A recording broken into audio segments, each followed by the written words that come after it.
I would like to present to you a case for the historical existence of Jesus. Lately, there have been many people who have been claiming that there is no evidence to verify his actual existence. It has become so widely claimed by recent speakers that most of us take for granted what we have been told, although it is rare to find anyone who has actually looked for themselves to verify this claim. First, you should know that this view is a new one. All throughout history, skeptics used to claim that Jesus didn't rise from the dead, or that his miracles were only parlor tricks, or that the disciples stole his body from the tomb, but they never claimed he didn't exist. Claiming that he never existed only became possible recently due to the long period of time that has passed since the first century. In actuality, there is much more evidence for Jesus' existence than there is for almost any important or famous person of that time. In this presentation, we will be using only non-biblical evidence. In other words, we won't be using the Bible to prove the Bible. We will also be stopping after every account to address the typical skeptical questions about each claim. I warn you though, if you watch this video, you will no longer be able to believe that there is no evidence for the existence of Jesus, and you might even start to question the integrity of the research of those that have told you that there isn't. I will be quoting from a website called thedivineevidence.com, and I will link it in the description section of this video. Cornelius Tacitus lived from 55 to 120 AD. Tacitus was a 1st and 2nd century Roman historian who lived through the reigns of over half a dozen Roman emperors. Considered one of the greatest historians of Rome, Tacitus verifies the biblical account of Jesus' execution at the hands of Pontius Pilate, who governed Judea from 26 to 36 AD during the reign of Tiberius. Tacitus writes the following: Christus, the founder of the Christian name, was put to death by Pontius Pilate, procurator of Judea in the reign of Tiberius. But the pernicious superstition, repressed for a time, broke out again, not only through Judea, where the mischief originated, but through the city of Rome also. It would confirm the following: that Jesus did exist, that he was the founder of Christianity, that Jesus was put to death by Pilate, that Christianity originated in Judea with Jesus, and that Christianity later spread to Rome. Skeptic Interjection 1. Could Tacitus have taken his information from Christian sources? Answer: because of his position as a professional historian and not as a commentator, it is more likely that Tacitus referenced government records over Christian testimony. It is also possible Tacitus received some of his information from his friend and fellow secular historian Pliny the Younger. Yet, even if Tacitus referenced some of Pliny's sources, it would be out of his character to have done so without critical investigation. An example of Tacitus criticizing testimony given to him even from his dear friend Pliny is found here in Annals 55. Tacitus distinguishes between confirmed and hearsay accounts almost 70 times in his history.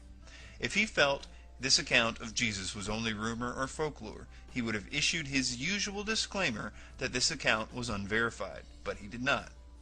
Skeptic Interjection 2.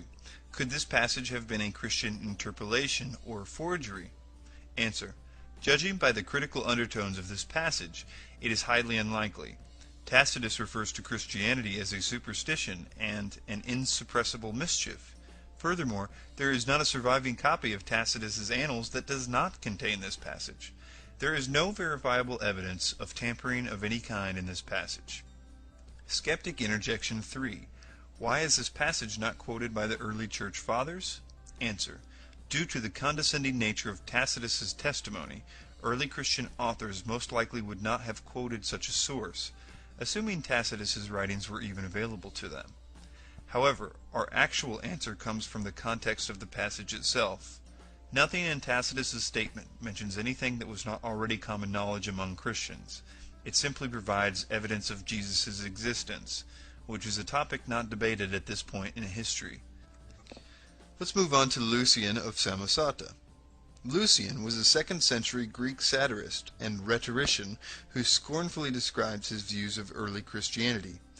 Though he ridicules the Christians and their Christ, his writings confirm Jesus was executed via crucifixion and that he was the founder of Christianity. He says, "The Christians, worship a man to this day, the distinguished personage who introduced their novel rites and was crucified on that account.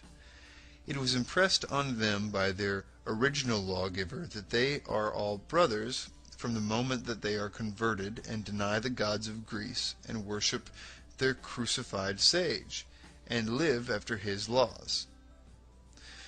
What this passage reveals and how it confirms the biblical account. 1. That Jesus did exist. 2. That Jesus was the founder of Christianity. 3. Jesus was worshipped by his followers. And 4. That Jesus suffered death by crucifixion. Skeptic Interjection 1. Can we consider Lucian's testimony reliable, due to the source being a literary work? Answer. Lucian's comments revolved around historical events. In Lucian's work, The Way to Write History, he openly criticizes his contemporaries, who distort history to flatter their masters or those who fill in historical gaps with their personal conjecture.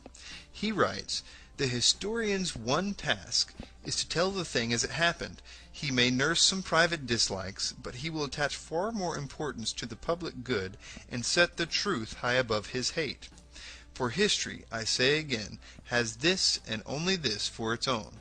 If a man will start upon it, he must sacrifice to no god but truth. He must neglect all else." Skeptic Interjection 2. Is it possible Lucian received his knowledge from Christian sources, or that this passage is an interpolation, or a forgery? Answer. Seeing how adamant Lucian was in regards to historical accuracy and critical investigation, our answer is an emphatic no. As to the passage being a Christian forgery, chances are that the reference to Jesus would be far more favorable if this were so. Lucian refers to Jesus only as a man, a lawgiver, and a sage. Human, not divine descriptions. He never once refers to Jesus as a god. Furthermore, there isn't anything in the above statement that reveals what wasn't already known.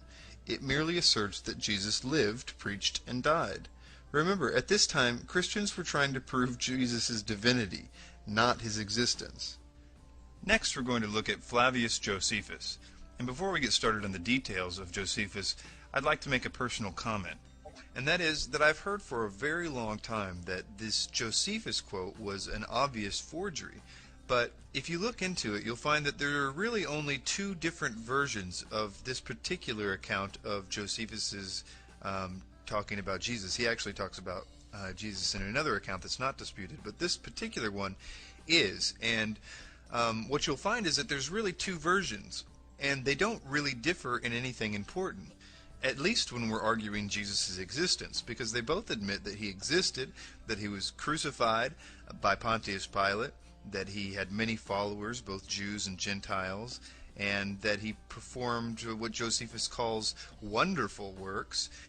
I think one reason that this particular passage of Josephus has been singled out for accusations and even misinformation is that it's a very good account from a very prominent historian who lived at that time and would have probably interviewed the apostles themselves.